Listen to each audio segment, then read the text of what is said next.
je vais vous montrer comment faire la prise de mesure sur le corps de quelqu'un. Alors là, j'ai mon mannequin. Vous pouvez faire ça sur vous-même ou sur une copine, enfin sur quelqu'un.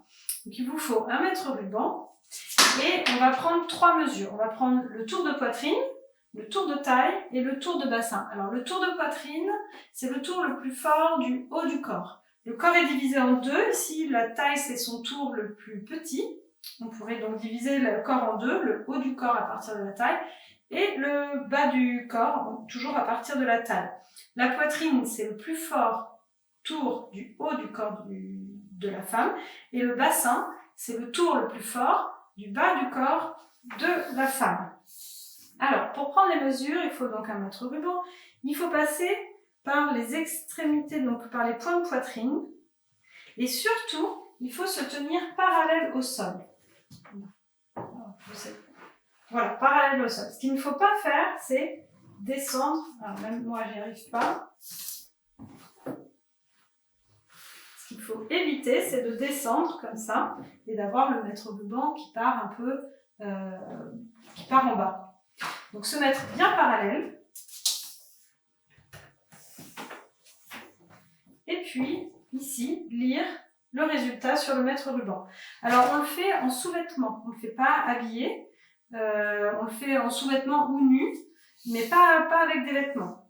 Donc ça c'est pour le tour de poitrine. Pour le tour de taille, vous allez aller au plus petit du corps, donc c'est-à-dire la vraie taille du corps, pas là où vous portez les vêtements. Là c'est le tour le plus petit de mon corps, et ici un peu plus bas, ce serait là où je porterais vraiment la ceinture de mes vêtements. Et là, c'est vraiment une mesure qui se prend sur le corps. Puis le bassin, alors c'est comme pour la poitrine, il faut aller au plus fort, au tour le plus fort, et donc bien englober le volume des fesses, et toujours se tenir en parallèle, et puis lire sur le mètre ruban le résultat. Alors ça va nous servir ici à choisir la taille de notre vêtement. On a ce qu'on appelle un tableau des mesures, qui reprend donc les tailles de vêtements, donc qui vont du 34 au 52, la poitrine, la taille et le bassin, c'est ce qu'on vient de voir. Et donc pour chaque taille, donc par exemple pour la taille 34, le tour de poitrine c'est 78, le tour de taille 58, le tour de bassin 84. Il faut donc trouver la taille la plus adaptée à coudre, celle qui sera la plus adaptée à votre morphologie. Ici en bas, on a la stature. Et la stature, en fait, finalement, c'est votre hauteur. Donc, il faut vous savoir combien vous mesurez. Ici, la stature des patrons, c'est 1,65 m. Ce qui veut dire que, par exemple, si vous faites la robe et que vous faites comme moi 1,63 m, la robe est coupée pour une longueur portée sur une dame qui va faire 1,65 m. Donc, vous pouvez choisir de raccourcir de 2 cm. Ou alors, vous pouvez choisir, comme moi, de couper, d'essayer. Et puis, si c'est trop grand, alors vous pouvez raccourcir. C'est toujours plus facile dans ce sens-là. Parce qu'au contraire, si vous faites peut-être 1,68 m, donc vous allez être 3 cm plus grande que la stature proposée.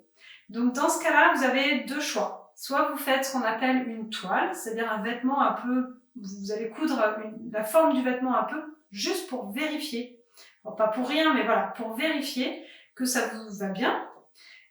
Mais le plus simple quand ça touche juste des longueurs, c'est de peut-être couper 3 cm en plus et au besoin réajuster.